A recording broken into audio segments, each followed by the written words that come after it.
श्रीराम समर्थ. सुस्वागतम. हिंदू जागृती न्यास व श्री घंटाळी देवी संस्थानच्या प्रभाते मनी या कार्यक्रमात डॉक्टर अश्विनी बापटचा सस्नेह नमस्कार. श्री ब्रह्मचैतन्य महाराज गोंदवलेकर प्रवचने. 8 जुलै. भगवंताचे अनुसंधान कसे ठेवावे? ज्या गोष्टीचे अत्यंत प्रेम आहे तिचे अनुसंधान मनुष्याला आपोआप राहते. ते इतके टिकते की ते अनुसंधान मला आहे ही जाणीवही राहत नाही. अनुसंधान ठेवतो असे म्हणताना मी त्याच्याहून वेगळा असतो आणि प्रेमाचे जे अनुसंधान असते तिथे मी एकजीवच होतो. आपण कितीही गडबडीत असलो तरी वाटेने जात असताना आपल्या नावाने कोणी हाक मारली की आपण वळून पाहतोच. हे आपले अनुसंधान आहे. कारण या देहावर आपले इतके प्रेम आहे की मी त्याच्याहून वेगळा नाहीच. असे देहाचे अनुसंधान कसे ठेवावे हे सांगावे लागत नाही. देहाचा विसर पाडा म्हणून सांगावे लागते. देहाचे स्मरण ठेवा म्हणून नाही सांगावे लागत. आम्हाला भगवंताचे अनुसंधान ठेवायचे आहे. हा एक प्रकारचा अभ्यास आहे. भगवंताचे प्रेम वाढले तर अनुसंधान टिकेल.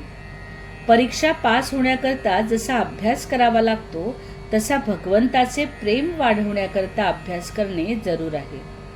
यासाठी जे जे काही मी करीन ते ते मी भगवंताच्या साक्षीत्वाने करतो ही जाणीव ठेवून करायला पाहिजे. आज आम्हाला नाना तऱ्हेचे उद्योग करावे लागतात.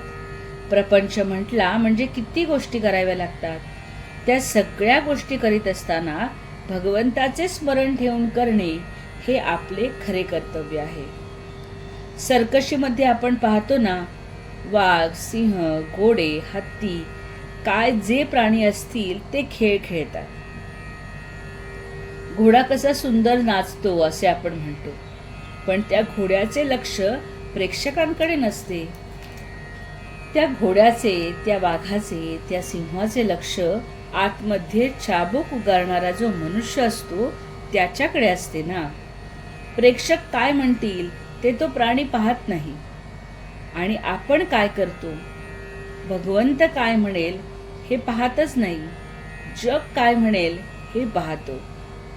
हे जर आम्ही सोडले ना तर भगवंताला काय हवे आहे ते आम्हाला बरोबर कळेल.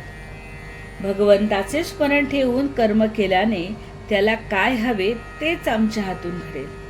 त्याचे संधान न सोडता कर्म करणे हे अनुसंधानाचे लक्षण आहे. हे कशाने होईल? अत्यंत प्रेमानेच होईल. एक बाई नुकतीच बाळंत होऊन सासरी आल्यावर तिने मूल पाळण्यात निजवले आणि मागच्या परसामध्ये ती भांडी घासत होती. ते मूल थोडेसे कुठे रडले. घरात पुष्कळ माणसे होती, कुणाला ऐकू नाही गेले. ती पोरगी मात्र धावत पाळण्यापाशी आली आणि मूल उठलेले दिसते आहे असे म्हणाली. काम करताना तिचे कान जसे पाळण्याकडे होते तसे प्रपंच करताना आपले लक्ष मात्र भगवंताकडे असले पाहिजे. याचे नाव अनुसंधान. बोधवचन. अखंडमुखी राम नाम आत असावे अनुसंधान.